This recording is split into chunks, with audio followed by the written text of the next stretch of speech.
Alright, so we're back with another update, and this one is fortunately not 2 months, since my last one. So I'm going to try and do more, and so here we are. So what I mean by off topic, or, this one's going to be brutally honest. It's going to be very, kind of the guide to the OR that nobody gives you. Because everybody, at least from my standpoint, when we were doing, school classes, when we had like a how to scrub and gown seminar, how to suture seminar, all that's great for like the technical side of it, but nobody really prepares you for how to handle an operating room or how to handle the OR. Because you can get destroyed in it or you can shine in it, and there really is no medium. So it's going to be brutally honest, it's going to be very, it's exactly what nobody says and nobody tells you in medical school before you get to your surgery rotation and try to drown, and then they try to drown you in the OR. So here's my guide to dealing with the OR. Part 1, because part 1. So rule number 1 in the OR is you have to learn how it operates, and you have to learn who's in charge and kind of what they expect. And I don't mean show up on time, talk to the patient, get to make sure. I mean like you need to know, do they need you to be a bulldog or do they need you to stand in the corner and not say 2 words? Because I've seen both of them. I've seen every little different aspect to it. So that's the one thing, is you have to go in there and you have to, stand your ground. You have to know where you stand and you have to know your position. As a 3rd-year student, as a 4th-year student, whatever, you are still the bottom of the absolute totem pole. So I don't care who they are. I don't care if they're the medical assistant, if they're, an assistant nurse scrubbing in for the day, or they're just somebody there to watch. You are below them and get out of their way. It's so easy, and I've seen it and I've heard stories of it, for a medical student to get thrown out of the OR. Whether you're just standing in the back observing, or whether you're physically scrubbed in for surgery, or whether you're just waiting for the next one. You do something to irritate somebody, they're going to kick you out of the OR, and there's nothing that your surgeon can do about it. Maybe your surgeon's a bulldog, and he's the one that's going to scream back at them and say, these are my students, and they're going to, be here. So that's the thing, learn respect, because that's the biggest thing. As I've seen so many students, walking with their nose in the air about, I'm a medical student, I'm better than you, and it backfires every single time. 150% of the time, that mentality will get you kicked out of an OR. And if you're on a service that's a little bit slower and you don't have a lot of, procedures in a day, you miss 1 or 2, you miss half of your week, and that's not the position you want to be in. So learn your place, but be enthusiastic. There's nothing that surgeons, PAs, nurses, scrub techs love more than when you ask them a question, or when you show interest in their specific role in the OR. So learn your place, know your place, be enthusiastic, and just kind of know that you're there to learn more than you are to, push people around. Rule number 2, get comfortable with profanity. I try everything in my power not to say bad words, when I'm videoing about my life, but it is a whole different world in the OR. You will hear every word from the F word to the C word to, GD it to the S. I don't know, if it's a word and it's offensive, you're going to hear it, and you're going to hear it 17 times in 5 minutes. Because people, we're all adults in the OR, and there's nothing to worry about. The patient is asleep. So all bets are off. You're going to get called terrible names, you're going to get called an idiot, you're going to get called a moron, you're going to get called every swear word in the book, and you literally just cannot take it personally. I've been screamed at, I've been called an idiot, I've been called a fucking idiot, I've been called effing this, effing that, and you have to just leave it in the OR, because that's what everyone does. All bets are off when a patient is on the table. But when you're out of the OR, 99% of the time, the surgeon's going to forget what he said to you. The scrub tech's going to forget what you said to them. The surgeon's going to forget what he said to the scrub tech. The scrub tech's going to forget what they said to the surgeon. So move on. Being called lazy, being called incompetent, being called, terrible other words. You can't take it personally, because when we start internalizing all of that, the moment you're going to fall behind, you're going to fail, and they're going to see that, and it's not going to be good for anyone involved. So really just kind of know what you're doing. Can't take anything personally, because there was the other student and I, we got brutalized the one day in the OR because we were more interested in what are you doing, what's going on over here, and he's over here and you're not holding the surgical site open enough, and he just obliterated us. But then they walk out and they're like, hey guys, I do a pretty good job in there, way to keep up with me. So don't let that bother you. So get comfortable with being degraded, get comfortable with profanity. Say it with, say it to yourself 17 times a day, because you're going to hear it, and it's going to suck. Rule number 3 is do not touch anything without invitation. Even on my first OB rotation, the one OB said, do not go anywhere unless you're invited. That is exactly the mentality that you have to have in the OR. Whether it's, standing in the corner of a room, if you're scrubbing in, don't touch anything unless somebody asks you to touch anything. Don't go to cut a suture until you are physically asked to do so, just because you think the surgeon has stopped for a second. Don't just go in and snip things, because, that's where problems arise. That's how people get stuck with needles. That's how people get cut with scissors. That's how tragedies happen. So don't go anywhere unless you're invited. But be interested at the same time. Don't stand in the corner shaking because you don't know what you can and can't touch.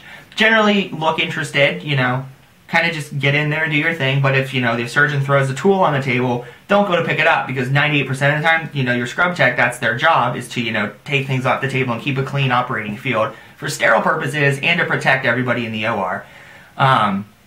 And I've been screamed at for that too. My surgeon was putting on, peeled a sticker off of a drape so he could stick it down, and he threw the backing to the sticker on the table, and fell right on my hand. So I was like, well, I should probably pick this up, and maybe I can throw it away. So I picked it up, and I got screamed at. I got annihilated by the scrub tech, and for the same reason. She was like, don't you touch anything on this table unless we're telling you to. You're going to contaminate the patient. That's how somebody gets stuck. This is my table. This is my job. Stay back. And I was like, okay, I'm sorry. I didn't mean to do anything. I didn't mean to, whatever. And it was fine. It really didn't matter. And then there was another time that kind of happened, and I was like, don't touch it. And sure enough, she took the instrument away without any problems, and it was fine. So that's the other big thing. And I cannot emphasize enough, rule number 3 is be nice to everyone in the OR, especially the scrub tech, especially the nurses, because they ultimately have the ultimate say. I've seen scrub techs throw students out of the OR. I've seen scrub techs prevent students from going into a surgery because they were, dicking around before, waiting. I personally, accidentally, in my overly enthusiastic ways, I got too close to the OR site because my surgeon told me to stand over him and look over his shoulder, and the scrub tech turned around too fast and bumped me in the side with her elbow. And of course then, that becomes contaminated, so then, I got screamed at for that. But, you can't scream back. Don't ever scream back. But, you just kind of got to know your place and be nice. I apologized. It was fine. They gave her another sleeve, and everybody moved on as we were willing to go. But for that, 2 seconds when, someone's annihilating you, expect a profanity, expect to be called every name in the book. But just, move on with it. And be nice, be respectful, be courteous to everyone involved. Don't think that, because you're a medical student, you're above the scrub tech. Because, believe it or not, they kind of have more power than you. And they will put you in your place. So, just as a common courtesy, be nice to them. And rule number 4 is if you want to impress somebody, go in early and stay after. The surgeon's job is to come in, fix the problem, and bolt. Which I've seen, but they expect you to help get the patient on the table, after pre-op, help get them prepped, help the OR staff get the patient on the table, and, talk to anesthesia, see what's going on, see, what they're doing to get the patient ready, and then the surgeon's gonna, whether or not he even sews up the incision and leaves, or leaves it to the resident or whatever, until the patient is woken up and on their bed to go back to their room, you don't leave that OR. Help wipe the patient down, get the betadine off of them, help transfer them back onto their bed, help get them disassembled, help get their Foley catheter in place. Do whatever you possibly can, because the more effort you put in as a student, the more the team and the room is going to respect you and the less chance of you getting screamed at, which is ultimately what you're trying to avoid, because it's not a pleasant situation. I got, the one time I got screamed at by the scrub tech, I literally was unsure of my entire career for 24, 48 hours, because she was mean. But I don't blame her.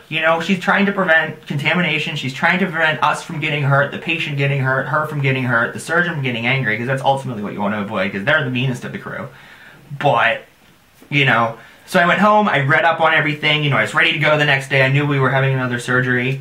And sure enough, you know, I got a different text. So I didn't even get the chance to impress her. And I was really sad about it because I wanted, you know, to show that I'm not incompetent, that they have no reason to be afraid of me as a person, as a student, because I really tried.